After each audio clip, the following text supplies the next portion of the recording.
5 वरियनि जो रफ़ीक, 6 वरियनि जो आज़म, 7 सालनि जो रहीम ऐं 9 वरियनि जो आमिर शामिल आहे। अफ़सोसनाक वाक़े बाबति अव्हांखे अपडेट कयूं पिया। छटे जे झिरक वारे इलाइक़े में अफ़सोसनाक वाक़ियो पेश आयो आहे। 7 वरियनि जी कूंज ऐं 4 वरियनि जी बेनज़ीर मरी बि ॿुॾी वियलनि में शामिल आहिनि। छटे मां अव्हांखे अफ़सोसनाक वाक़ियो नाज़रीन शेयर कयूं पिया। छटे जे झिरक वारे इलाइक़े में अफ़सोसनाक वाक़ियो पेश आयो आहे। 7 मासूम ॿारड़ा सिंधु दरिया में ॿुॾी फौत थी विया आहिनि। इलाइक़े वासियुनि समूरनि ॿारड़नि जा लाश कढी वरिता आहिनि।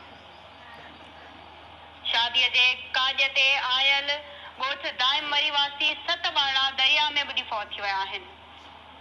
अव्हांखे अपडेट कयूं पिया अफ़सोसनाक वाक़े बाबति। छटे जे झिरक वारे इलाइक़े में अफ़सोसनाक वाक़ियो पेश आयो आहे। 7 मासूम ॿारड़ा सिंधु दरिया में ॿुॾी फौत थी विया। अपडेट मालूम कंदासीं। असां सां टेलीफोन लाइन ते मौजूदु आहे KTN न्यूज़ रिपोर्टर महबूब रोही। जी महबूब, छा अपडेट्स आहिनि? वाक़ियो छटे ज़िले जे झिरक वारे इलाइक़े में झिरक जे वेझो पेश आयो आहे, जंहिंमें मरी बिरादरी जा जेके 7 ॿार आहिनि उहे ॿुॾी फौत थी विया आहिनि।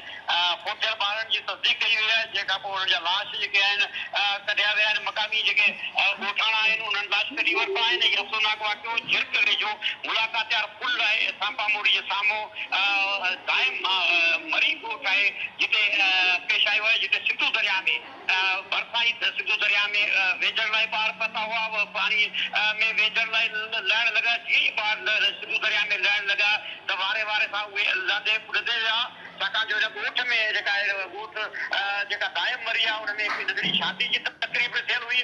ॿुधाए वञे थो त नवाब शाह समेत सिंध जे मुख़्तलिफ़ इलाइक़नि जा मां उन जा वेझा जेके माइट हुआ उहे आयल हुआ, जंहिं करे मुख़्तलिफ़ इलाइक़नि सां ॿुॾी फौत थियल आहिनि ॿारनि जो तर्क ॿुधायो वञे थो। हिन वक़्त ताईं जेका तस्दीक थी सघी आहे उन में 3 मासूम ॿारड़ियूं आहिनि ऐं 4 ॿारड़ा आहिनि। 7 ॿारड़ा ॿुॾी फौत थी विया आहिनि, जिन में रफ़ीक, बेनज़ीर, आमर, अज़ीब, कूंज, बशीरा ऐं रहीम अली शामिल आहिनि। उन्हनि ॿारनि जी जेके उमिरियूं आहिनि उहे 4 खां 7, 9 सालनि ताईं जो आहिनि, यानी 4 खां 9 सालनि ताईं जे दरमियान वारनि ॿार आहिनि जेके ॿुॾी फौत थिया आहिनि। ऐं ॿुॾी फौत थियण ते उन्हनि खे साम्हूं जेके ॿिया ॿार हुआ उन्हनि जे तान ते ॻोठा अची उन्हनि खे बचाइण जी कोशिशि कई, पर उन्हनि खे जीअं ई कढियो वियो, अस्पताल पहुचायो वियो त उहे अॻु में ई फौत थी चुका हुआ, जंहिं करे रूरल हेल्थ सेंटर जेका झिरक आहे उन जे डॉक्टरनि उन जी तस्दीक जॾहिं ॿारनि जी ॿारड़ा फौत थी विया हुआ। 7 ई ॿारड़ा जेके अस्पताल पहुचाया विया, जंहिंखां पोइ इलाइक़े में जेका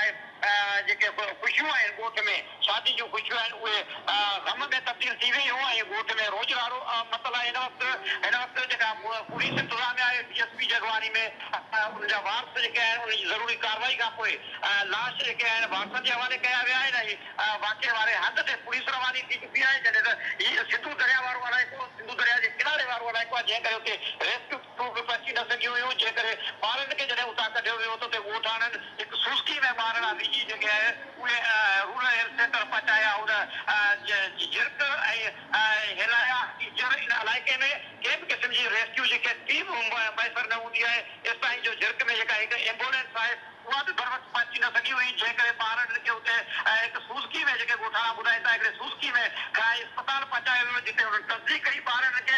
हाणे ॿारनि खे जेको आहे वारसनि जे हवाले कयो पियो वञे ऐं वारस जेके आहिनि उहे इंतिहाई ग़मगीन आहिनि। ॻोठ में जेके ख़ुशियूं आहिनि उहे मातम में बदिलजी वियूं आहिनि। इंतिहाई अफ़सोसनाक वाक़ियो पेश आयो आहे, जंहिंमें मरी बिरादरी सां तालुक़ रखंदड़ जेके आहिनि जिन मां हिन वक़्त ताईं जेके ख़बर पइजी सघी आहे त हिकु भाउ भेण आहिनि उन्हनि में फौत थियल में, बाक़ी जेके आहिनि उहे मरी बिरादरी सां तालुक़ आहिनि ऐं उन्हनि जी जेका वेझी तालुक़ आहे उहे केतिरी आहे उहा थी सघंदी आहे, छाकाणि जो रोज़गार वारो मंज़र आहे। पर कुझु ॿारड़ा आहे उन्हनि जेके इतला मिली रहिया आहिनि, कुझु ॿारड़ा अहिड़ा आहिनि जेके नवाब शाह मां हिननि जा माइट जेके आहिनि दाइम मरी ॻोठ में आयल हुआ उहे ॿार बि ॿुॾी विया आहिनि। उन्हनि जो 4 खां 5 अंग ॿुधायो वञे थो, जिन जो तालुक़ जेके नवाब शाह ज़िले सां ॿुधायो वञे थो। अफ़सोसनाक सूरत पेश वाक़ियो पेश आयो आहे सिंधु दरिया में जेके आहे झिरक जे वेझो सिंधु दरिया जे किनारे में ॻोठ जेका दाइम मरी आहे उन जा में शादी जी तकरीब में पतल जेके ॿारड़ा हुआ उहे सिंधु दरिया जे किनारे ते पचण खां पोइ सिंधु दरिया में वेझण जे हवाले सां जीअं लहण लॻा त उहे लहंदे वारे वारे सां ॿारड़ा ॿुॾंदे विया, जंहिं करे 7 ॿारड़ा जेके आहिनि ॿुॾी विया, जंहिं करे ॻोठ में जेके आहिनि मासूम गुलनि जहिड़ा ॿारड़ा जेके आहिनि उन्हनि जा लाश जीअं ई कढिया विया, उन्हनि जी तस्दीक कई वई फौत थियण जी त ॻोठ में मातम वारो मंज़र बर्पा आहे। जी ठीक है महबूब अपडेट लावां जी वॾी महिरबानी ठटे मां ख़बर ॾियूं पिया ठटे जे झिरक वारे इलाइक़े में अफ़सोसनाक वाक़ियो पेश आयो आहे 7 मासूम ॿारड़ा सिंधु दरिया में ॿुॾी फौत थी विया आहिनि इलाइक़े वासियुनि समूरनि ॿारनि जा लाश कढी अस्पताल मुंतक़िल करे छॾिया आहिनि